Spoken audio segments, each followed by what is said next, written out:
Welcome to the Magical Salon, where two regular people, Amanda and James, explore mystical ideas and big questions.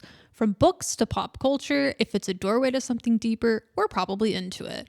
We're not experts, and maybe you aren't either, but that's kind of the point. Welcome back to the Magical Salon. We're glad you're here with us. I will be your programmer this week, James, and I'm joined by my co-host, Amanda, and I'll be your activator. Ooh, interesting. So this week, we're going to explore the idea of mind control. But let me start with a question to you, the listener and my co-host. When was the last time you had an original thought? Not a headline you absorbed, not an opinion you borrowed from a book, movie, podcast, or news host. Not a fact in school you were taught to memorize and regurgitate on command. I mean a thought that was unmistakably your own. Because if we're honest, most of what we call our mind is inherited, suggested, or installed. We speak a language we didn't invent. We believe the stories we didn't write and defend ideas we didn't consciously choose. So where do our thoughts actually come from? In this week's episode, we're exploring the idea of mind control throughout history, culture, and magic. Love and light. Love and light. Subliminally programming the listener. I know that was a lot, but just to help frame what we're going to be diving into this week. Well, on social media, have you ever seen someone posting about a super niche weird thing, and then everybody in the comments is like, wow, there's truly no original thoughts left or no original experiences left? So it's kind of interesting. We'll be threading that line between universal experiences and like what's a universal collective human experience and what is a manufactured one. I think emotions would count as a collective experience that's uniquely human. I would say an emotion, if you're rageful, you're angry, red with fury, or you're bawling your eyes out as a kid, I feel like no matter who you are, you've cried a lot because you fell and scraped your knee at some point. If you're like thinking of being a child, that's like a human experience that would be shared then. So only children cry? No, I'm more just saying, because if you think of David Goggins or hardcore macho military people, they would be like, I don't cry, it's for the weak. I'm vomiting in a trash can before you're even awake. Or running on broken legs. Exactly. But I guess the idea though is, I think emotions, to your point, if there's no unique experience, I think emotions are ubiquitous, or being in love, that's a human experience maybe. Super cringe. I want to start on with mind control because I think there's something to it. Where do your thoughts, where do they come from? Source, God, the all, the Tao, Brahman. But where, the idea you live in the mind of God, or it's a fractal holographic universe and it's all simulation. It's kind of playing with what is even reality then. And if you don't know where consciousness comes from, which I don't think we do know, it does make you wonder, where do our thoughts come from? And it kind of goes back to the irony of your brain studying the brain, trying to figure out how the brain works. It seems in some ways that it's impossible it's kind of like having an ant understand what an ant is. Like on its face, that kind of sounds insane. Like obviously it won't recognize its position in the world. But then if you apply that metaphor to humans, then wouldn't we also be in that same situation? And I think this week, what I want to talk to you about is mind control is something governments, nations, rulers, they've always been interested in this. And it's something that kind of sounds ridiculous on its face, but then you look it up and, the CIA investigated mind control and truth serums, which ties into magic potions. They were investigating drugs they could give to get Soviet spies to spill all of their secrets and stuff. So truth serum is interesting because I feel like in cartoons and stuff, they'd be like glug, glug, glug, and then they'd be drinking it, and then they would have to like confess everything. The idea of that appears a lot. So did they ever come up with a truth serum? And what was it? Was it literally just a drug? Was it like straight LSD, or was it a completely unsuccessful mission? I don't know if we can say it's been successful. I don't think they've said it was.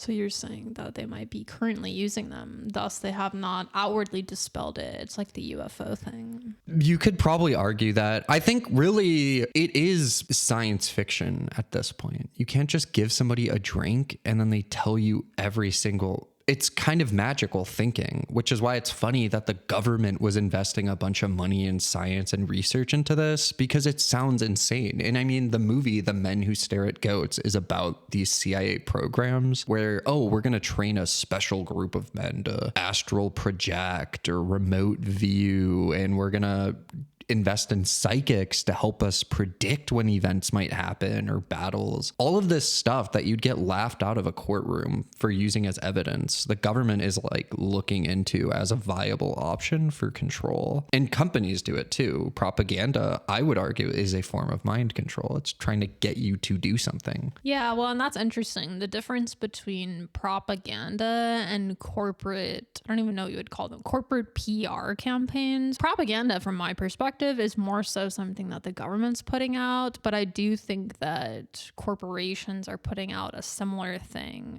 buy my product, and that has its own marketing propaganda based on human psychology. So in a way, it is magic because they don't tell you the psychology when you're watching the commercials, but you're primed for it. Yeah, it's interesting because I'm reading this book called The Age of Magical Overthinking, I think, and I just started it, but it's basically about how it's like what we talk about all the time about how we strayed away from this idea of magical thinking, of looking at the world and saying my small will can create and impose something on the larger world.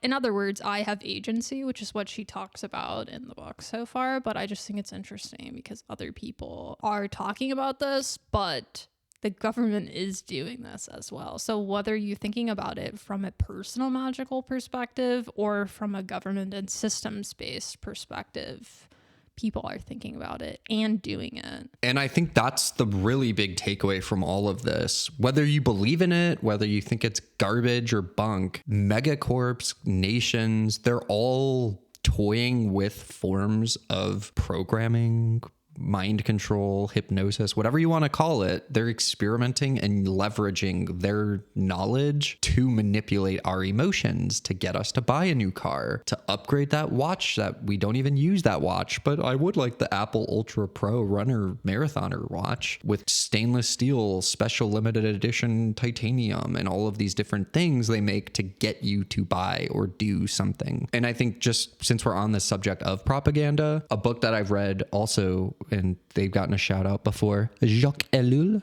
the French person, wrote a book called Propaganda, and then it's subtitled like On the Formation of Men's Attitudes or something, because it can't just be a name of a book. It has to have a paragraph long subtitle. But he described in the book propaganda as an expression of opinions or actions carried out deliberately by individuals or groups with the view to influencing the opinions or actions of other individuals or groups for predetermined ends and through psychological manipulation.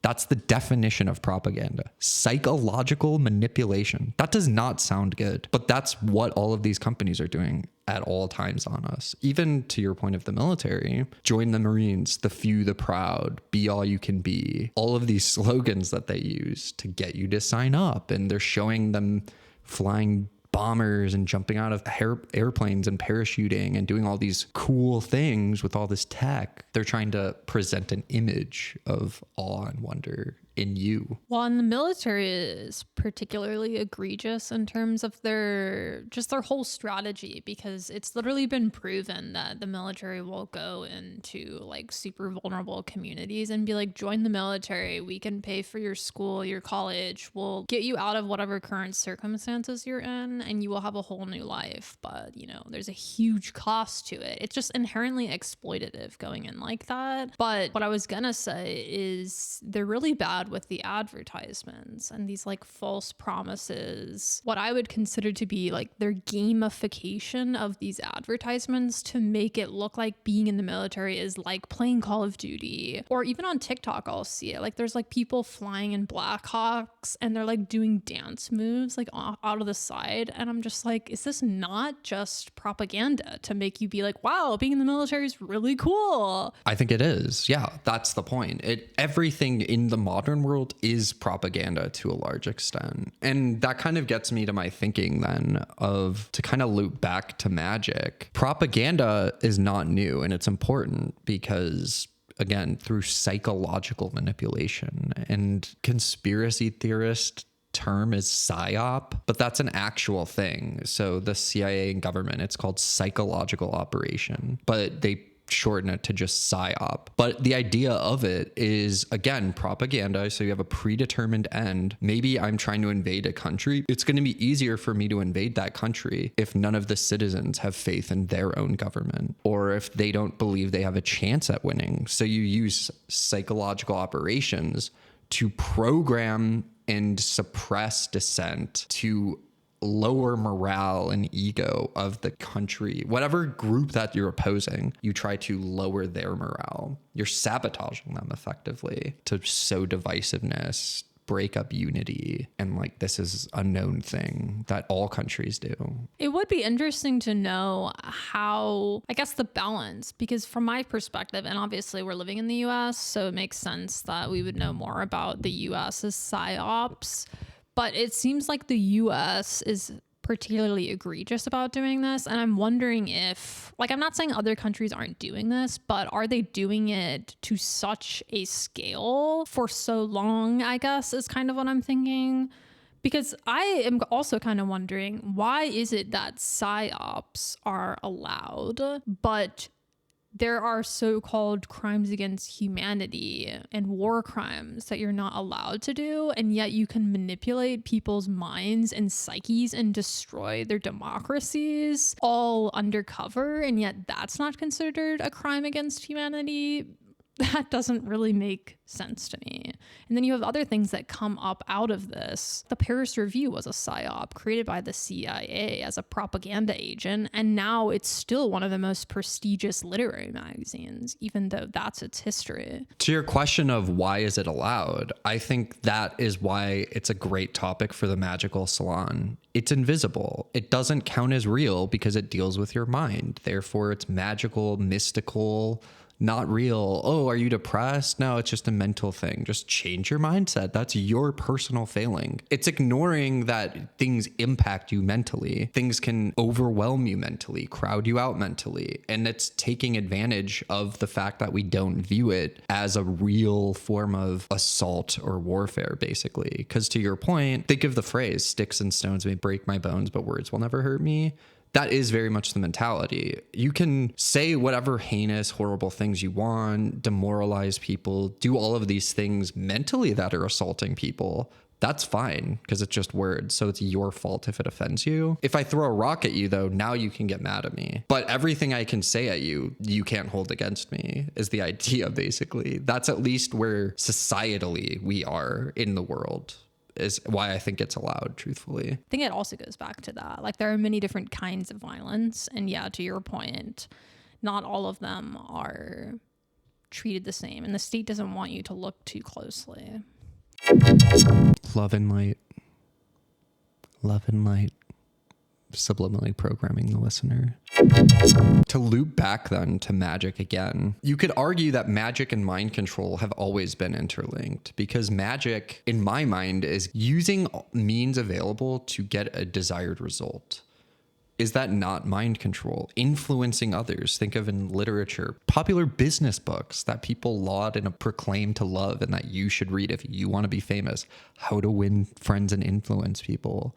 The 7 habits of highly successful people. It's trying to give you the formula, for lack of a better word, that you can then use to influence people, sell them stuff they don't need, manipulate them. That's kind of a common thing that you see all the time.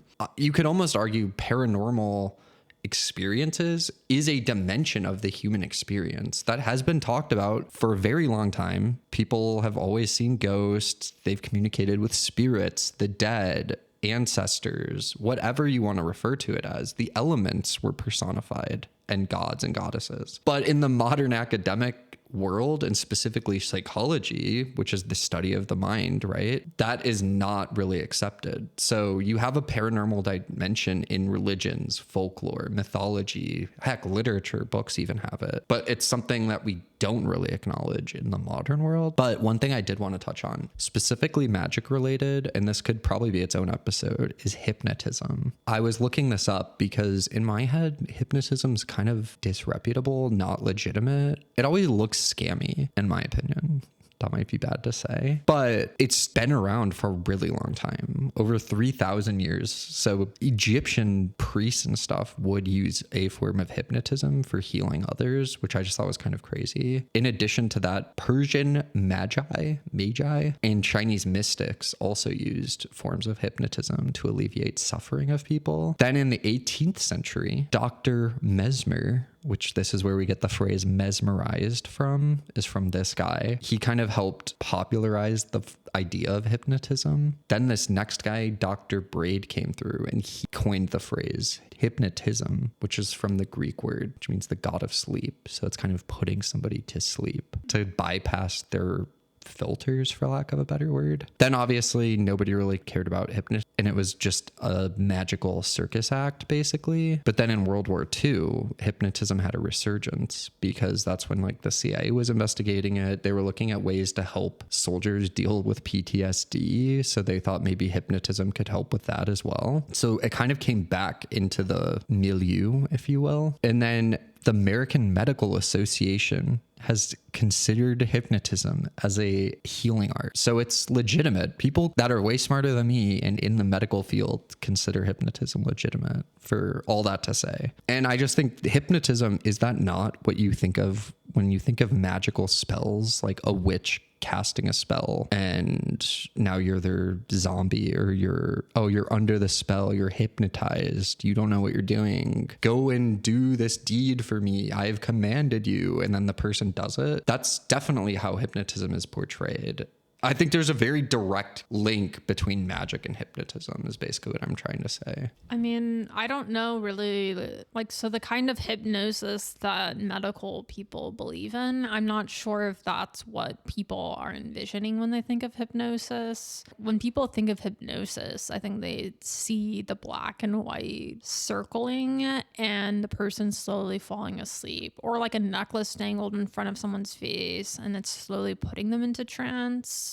I mean, it just goes back to sort of the capacity for damage when doing some of these things. Are you trying to help people or hurt people? So a trance is a perfect example. If you are pure intentioned, you could really be trying to get in there and help someone work through something. You're guiding them. But if they're also in a trance, there's a large capacity for extreme damage to occur. And that's why extreme damage does occur during therapy specifically, which people don't really like to talk about. Similar to our teaching episode, you're kind of creating a special dynamic. If somebody's trying to help you through something, especially something very traumatizing that you're like really close to, there's just a lot of capacity for a codependency or a bad relationship to appear, and you're in a vulnerable state, so you can be more easily taken advantage of. So that's why it all goes back to the intentions, which is what magic is all about. I do understand why you would have hesitation. Like, you're spilling your secrets to this person. And as we mentioned, you're being vulnerable. You're letting somebody in, which is an odd phrase, to your thoughts, feelings. So you're not physically letting them into you, but you're revealing things about yourself and your history and trauma and past. So the other thing about hypnosis, or different forms, the CIA has different forms of hypnosis that they've labeled. And it's basically considered a trance, a behavior that can occur in a trance. So I'm curious, we can just discuss if we've experienced them or how we could relate to some of these experiences of hypnosis. The first form that I wrote down was disassociation, which is also known as reverie or daydreaming.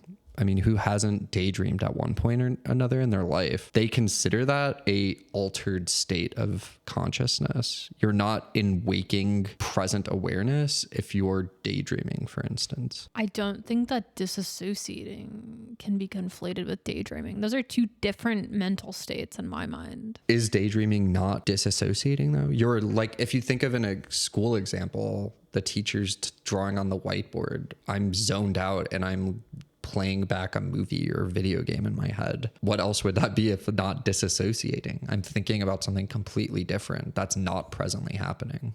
I mean, that's just not what disassociating is for me. Like, disassociating is me like being out of my body, but I'm not anywhere else at the same time. Whereas daydreaming, my mind is somewhere else that I can point to and say, I was daydreaming about X, Y, and Z. Whereas disassociating, I don't have that component to it. Okay. Well, amnesia is another form that they considered. So that's a common phenomenon when you have a word on the tip of your tongue, but can't remember it even is considered I don't know if I would say that's amnesia. Usually when I think of amnesia, it's like, I have no idea what I did yesterday. Like, it's just blank, which I guess you could say is blacking out, but that's from drinking when people describe that. I don't know if that would count as amnesia in these circumstances. Probably not, but you never know. Age regression, which they describe as reliving or revivifying the past in the present, really vividly reliving something, then you're not in the present moment. You're somewhere else, even though your body's still here. Again, it's all kind of trippy when you start thinking about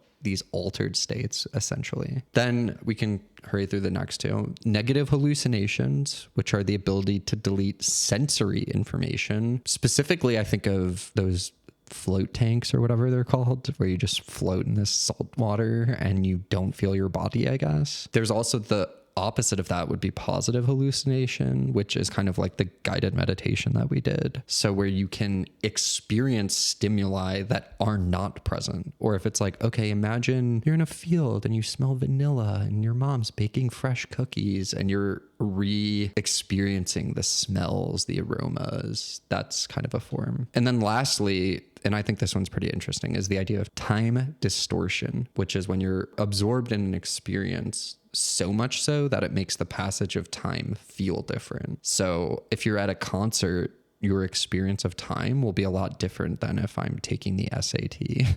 It's going to be, one will be, oh, that was so fun. It went by really fast, versus, oh, this is brutal and torturous. So do you believe in hypnosis? No. You don't believe in hypnosis? I mean, I've not really looked into it, but I think I don't really know enough about it. Like, my thought of it, what I'm thinking about it to be, which may not be what it even is. What I'm thinking about it to be, I do not believe to be true, no. What do you think of hypnosis?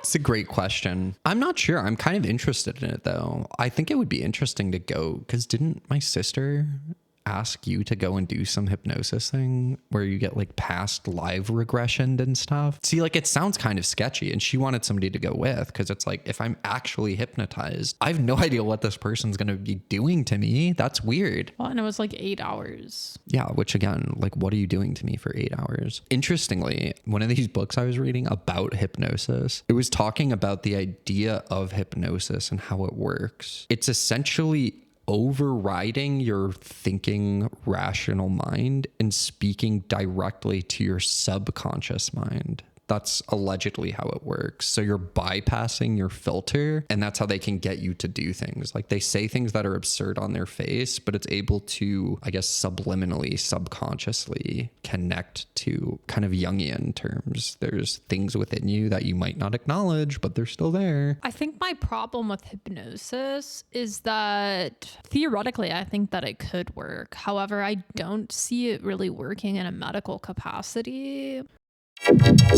Love and light. Love and light. Subliminally programming the listener. So to switch topics a little bit, then we can talk a bit more explicitly on the businessy side of it in the corporate world. For one, social engineering is a phrase, but one thing that really came up, which I think is kind of fun to talk about, is this idea of NLP, otherwise known as neuro-linguistic programming. It's some garbage jargon that was made up in like the 60s or 70s. Again, CIA looked into it. And the most famous example of somebody that is a big proponent of this is Tony Robbins, who is a self-help guru kind of person that gives all these speeches on how to be a man and get good sales numbers. Got to get those sales up. If you're not always closing, you're a loser. Like one of those kind of people. And the thing that is interesting about it is the entire premise of neurolinguistic programming is that how you frame things is very important, way more important than most people realize. And it's kind of alongside the lines of manifestation and magic, where the words you use are very important because they're programming your mind and the minds of others with how you talk about stuff. So if I'm trying to get you to buy a car and I'm like, take it or leave it, it's whatever, you're definitely not going to buy that car. But if I'm like, you need this car, your car's broken, I only have one left on the lot, if you don't buy this one, somebody's going to come in right after, they're going to buy it, you're not going to have a car, your kid's not going to go to school. You have to amp it up and change how you are speaking to the person to like instill urgency. Again, though, you're propagandizing them, you're manipulating them. I mean, that's kind of how they act for all of these cyber attacks that they do. We had to do this training at work and they were talking about it. They just create a sense of manufactured urgency and fear, which causes you to make mistakes and click on things or say things or reveal information you wouldn't have ordinarily, because it's like, oh, your stuff's gotten hacked right now. I need this from you. I'm trying to help you. But, you know, actually they're the person that's taking all of your money away and stuff. Yeah, it's all about how you frame something to somebody else. If you frame it in a specific way, and like my dad's really big on, he would always tell me to ask for things if I wanted them, because his rationale was, well, the worst thing that they can say is no. But in some ways, by asking people, you're priming them to say yes instead of no. I mean, yeah. So again, I view this NLP, neuro-linguistic programming, as a form of mind control, but also, is it not magic? Is what, like, ultimately, the way you frame things makes things happen. And this is something the CIA, the government, has been investigating and dabbling in for decades. And mind you, NLP has been branded as manipulative mind control and mysticism by critics, which again is interesting. They're basically saying it's like, that's kind of dangerous. You're just playing with words and framing things, but it is impactful in a way that could be construed as malicious. It's just annoying to me that the military and the government is like going and basically trying all these things that they've lambasted publicly or like executed people for doing. I mean, just like think about the witch trials and stuff. And now like here they are using mind control. Just doesn't really sit right. Yeah, it's all about control, really. So then some examples that I had for neurolinguistic programming, which I thought were interesting. I guess you could say James Joyce's Finnegan's Wake is an example of this, because he does a lot where he's playing with language and linguistics. So he can have a word that can sound the same, but mean entirely different things just because it's spelled differently. So I wrote down an example. This is not from James Joyce's Finnegan Wake, but the sign service entrance, you could also frame it as serve us en trance. So instead of service entrance, come in if you're a mechanic or whatever, it's like you will serve us in a trance. I don't know, it's trippy, like a programming way it's the same thing, but it could mean two different things. It's spelled differently even. Another example, and this is more magically explicit, the Franz Barden book, Initiation into Hermetics. He is talking about how you frame things as being important. So in his example, instead of saying, I'm not going to drink today, you say, I'm a non-drinker. You're framing it completely different. One is like, I'm going to try not to drink today. The other is, I don't drink. And that mental switch makes it easier or harder, depending on how you're perceiving it, to avoid doing something. Again, words are important, and I just think that's kind of an interesting thing. So question for you. If someone is teaching you how to influence others, are they empowering you, or are they training you to subtly control others? I mean, I guess it depends on the circumstances. it's potentially both. Because you could be teaching someone, for example, like learning how to advocate for yourself sometimes is like that weird little area between the two, I feel like. But because you need to start speaking up. I don't know. It's like sometimes you have to do things to advocate for yourself. Does that have effects on other people? Yes, but that doesn't necessarily mean you're manipulating them. So there's like a difference, I think, between having and creating influence and making things happen and manipulating. So I would say there is a difference between those two things. And again, it comes back to intention, I think. It does. And I think we're just helping highlight how tricky it is, right? Because the intention does matter. So that's how they can kind of, again, how is it allowed? Well, they argue, I'm intending for children to eat my Honey Nut Cheerios. That's healthy and good for them. Not, I'm trying to get them to associate yellow with sunshine and then they're going to buy my, I guess to your point, it depends on the motive, really, the intention. But most megacorps and stuff doing this do not have good intentions, not from a human perspective, which, funny enough, you don't know this, but if I insert it. Head on, apply directly to the forehead. Head on, apply directly to the forehead. That came up a lot in my research of malicious advertising, where they just played this annoying thing. It didn't do anything. It got pulled off the shelves and there were a bunch of lawsuits. An area I think we could spend some time talking about mind control then is books, because there are some very famous books dealing with mind control or really behavioral control of people. Most famously, potentially, 1984 by George Orwell. And I know you recently read Animal Farm. So 1984, though, by George Orwell is kind of about mind control, where you're in a hyper surveilled existence. And surveillance isn't just physical, it's psychological, where they're playing with language. Big Brother's watching. Do you have anything to add on that? We're living in 1984. I mean, it's about propaganda and revisionist history, which is part of running a government, really. Like, I mean, the Animal Farm I read, it's just about how systems fail. And it's also about revisionist history and propaganda. But in terms of like books that have really had an influence, the Bible, that's propaganda if you think about it. That's what I'm saying though. That's why some of these conversations are interesting, because really, what is the difference in some ways between writing it something that is highly influential and propaganda?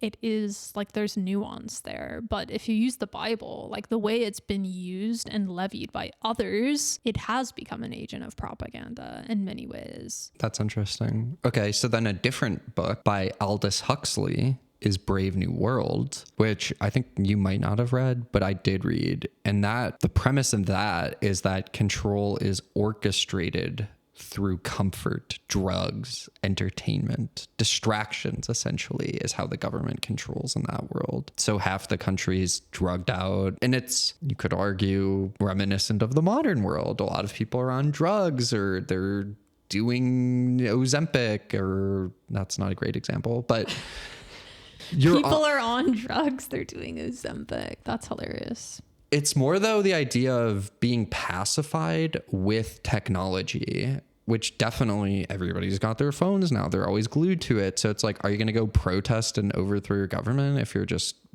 brain dead, brain rot, scrolling for 12 hours a day? Probably not. That's a pretty good form of control then, though. Well, yeah, and that gets back into highly technologized worlds, late stage capitalism, and that kind of stuff. In terms of the way that it currently is and has been for a bit and will continue to be, we're definitely, you've heard of zoochosis or whatever it's called. It's similar to when you go to the zoo and you see a tiger in an enclosure and they act different. Like they're very lethargic and uninterested in anything because it's an unnatural environment and they can't move freely, etc. Their literal freedom has been taken away from them and they've become an object to be just looked at. That's how a lot of people have been saying that's what's happening to humans. We're all living in our houses. Like, that's why everybody's so depressed. And that's why there has been such a proliferation in poor mental health, more mental illnesses, but also more drugs. This is what I'm saying. People don't want to solve the root causes to problems. They want to attribute some other thing as the problem, blame that group of people for it, and not actually do anything because it's a problem they don't want to solve because it benefits them in this particular instance. Exactly. And why would if I address your problem and you're no longer depressed, or you are now healthy and don't need Wegovy every day, that's not good for business. I want you to be depressed forever and keep needing to go to a therapist 2 times a week and keep buying my antidepressants forever. So I just get to keep cashing in on you. If you're happy, then you don't need me and then I'm out of a job. That's not good. You don't need my medicine, that my stock price goes down. That's not good. So yes, again, they're not trying to fix the issue because that's how they make money and they have to keep growing their profits. So yeah, I mean, it gets messy, truthfully. Well, and even we watch a lot of doctor shows, like for example, The Pit. On the face of it, it's like, okay, this is a bunch of people like doing such a great thing. They're saving lives. Like, that's like, can you get much better than that in terms of like a calling, what you're spending your days on? Super selfless. But then you see these characters fighting against the system that they're in. And this is also true in The Resident, right? We watched that show as well, because a lot of hospitals are owned by nonprofits or religious organizations or companies or whatever, and they have to do certain billing compliance measures. Like, there's just all this stuff that just makes you know, like, this is a business, this is a business, this is a business, and we need to systematize it. We don't care about the everyday average person because we need to make money.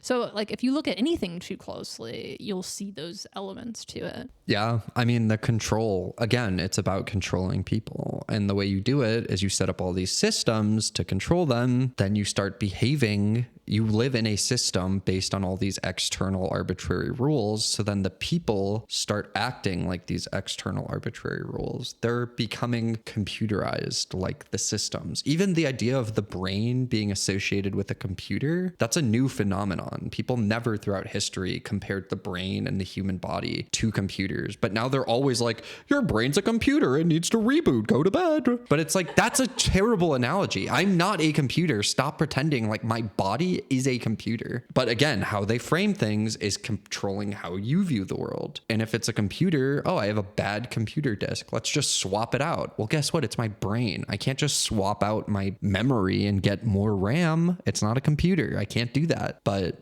that's where we're going. More books, because we love books. Fahrenheit 451 by Ray Bradbury. That's trippy because books, the people in that book, you follow a firefighter, but it's kind of a dystopian world. So the firefighters are actually paid to burn books in this future. And the idea there is that books are burned to suppress information and eliminate undesirable thoughts. Very reminiscent of the modern age. See, that's why it's interesting, because we grew up reading all of these books and they were all presented to us as dystopian books, and they are, but now I'm really seeing it. Like, and we're living in, I don't know if we're living in more dystopian times, or it's just that now I'm at the age where I can actually, I'm participating on an adult level rather than as a kid, if that makes sense. One of the parts that I really liked about Fahrenheit 451 is the technology aspect. Everybody had, like, it was called a shell. It was like implanted in your ear, and you would always have constant entertainment, and some people were content with that. But then, like, there's, you know, like, you couldn't take it out. You couldn't break free of that. You're always plugged into some just like mindless cacophony of propaganda, basically. How far is the modern phone from the dystopian sci-fi shell? Or how far are we from just getting a microchip at birth and then, oh, you don't need a social security card. We microchipped your bio data and you just scan your ID, your fingerprint or your eyeball. That's a good point, because also when we were growing up, we would watch all those sci-fi movies and stuff, and they would scan the retina or scan the finger, and that was pretty far off at the time. We didn't have anything remotely similar to that, biometric data scanning. And now, yeah, anytime you want to open your phone, it's scanning scanning my face and stealing my data. People used to have these, like, you know, in the movie when they would be like, we've just cut their finger off and now we're going to use it to get in the locked door. Another book you could talk about is The Trial by Kafka, which is where psychological domination is occurring through absurd bureaucracy, which leads to hopelessness and a state of just perpetual confusion and helplessness felt on the citizens of that world. Again, if the laws are changing all the time, how do I know what's legal or what's not? Am I being wrongly or rightly arrested? What can I say? Is that illegal to think this thought? Better not say it. Don't share that idea. It's thought control at that point, though. And then it's influencing your allowable opinion card, kind of like, I can't talk about that. Can't talk about that. Can't talk about that. Okay, we'll just talk about these pre-selected options. But then do you have free will at that point? And I know you read The Trial, so I don't know if you had anything to add on that. Trial is an absurdist novel, basically about bureaucracy. Essentially, this man is arrested one day and they won't tell him what crime he committed or how he can get more information or like what he's supposed to be doing or anything. Like, he doesn't go to jail. He's just like charged with this crime, and then he has this trial looming over him which he can get no information about, and this goes on for years. And then he meets other people who are in a similar situation. And I think if anyone has ever been in a really long, drawn out altercation or problem with a company, like thinking of me when State Farm wouldn't pay me for the incident that was not my fault, you know, your health insurance thing got denied. Like, anytime you have to like keep calling up these companies and you just get the runaround again and again and again, like that's sort of what the book is about. But it's also about how nobody will tell you what the rules are and nobody else seems to know anything, and so you just like are always constantly confused. You never get any answers. So I would say like the ideas behind The Trial were pretty good, but the execution was a bit lacking. Also, it's an unfinished book, so. Again, though, what is a psyop? It's psychological manipulation to get a desired result. If everybody that uses or interacts with the DMV or the IRS is pissed off, confused, don't understand what's happening, are you going to keep calling every day and go on hold for 2 hours until you get an answer? Are you going to go, it's $30, I'll just quit? You're giving up. They want that, though. If you don't keep going, then the company makes more money. That's better for them, right? Oh, they gave up. But I make it intentionally horrible so they give up. And that's kind of what you're dealing with. And that's what The Trial is getting at, too. It's not supposed to be a good system, because then you wouldn't be confused or afraid of stepping out of line and getting into trouble and doing all of this different stuff. Definitely a lot of carryover, you could say. Well, and I remember, like, I don't remember the exact specifications, but at one point, like, he has this horrible lawyer and he wants to fire this guy. And then the guy is basically saying like, oh, well, we've got some options when it comes to your case. And basically he presents these options. They're horrible options. It's, oh, well, I'm going to try and convince this one guy who might know something about your case. And if he does, then we'll just get it continuously tied up in more paperwork. So then you won't have to worry about this anymore. Like, it'll just be like continuously tied up in the court, but will kind of not affect your day-to-day life, but will also never be resolved. And it was like every option was something like that. We're not going to actually solve it, or we can't solve it, or nobody knows how to solve it, but it'll just be tied up in some bureaucratic loophole or alternate way. That is really reminding me then of parole, which has a lot of problems as a form of control. Okay, I'm not in jail anymore, but I'm on parole for 4 years or something crazy where I need to check in, I need to get called, I need to get drug tested on the dot. If I don't drop my job and go and pee in a cup at this specific time, I'm in violation. I get sent back to prison, or I get pulled away from my kids, or I lose my job, or all of these different things. So parole sounds good. You're not in prison, but now you're kind of on a leash.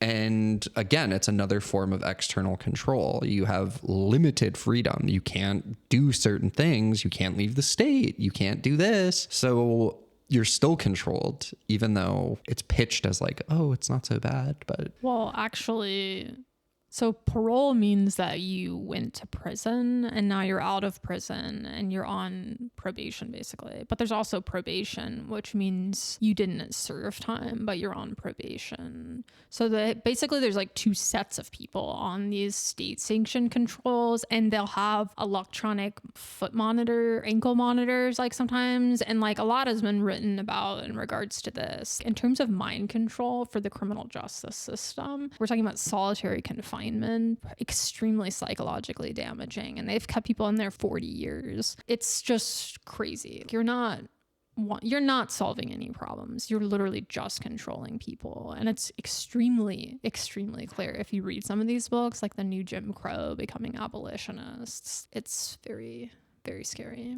So we're close to ending. I do want to say one other thing that I think is somewhat related, specifically from a magical perspective. There's an idea of egregores in magic, which comes up, which, if you don't know what an egregore is basically a collective thought form. So God would be an egregore, or Brahma, that would be an egregore. It's a entity or higher, it's a thought form that's formed by a collective belief among a lot of people. Not just one person believes in it. A collective identity forms the egregore. And it's an idea that group attention can create a semi-autonomous force. But then what else would be an egregore then? Corporations, nations, movements, those all behave like an egregore, where something can be created from a group that ends up influencing and surpassing the people who initially even created the first thing. So the Bible, in your example, was some random guy, Jesus, walking around talking about this thing. He died a long time ago. It's way bigger than he probably ever would have imagined it becoming, which is a power of putting things out there, and then they can grow and morph beyond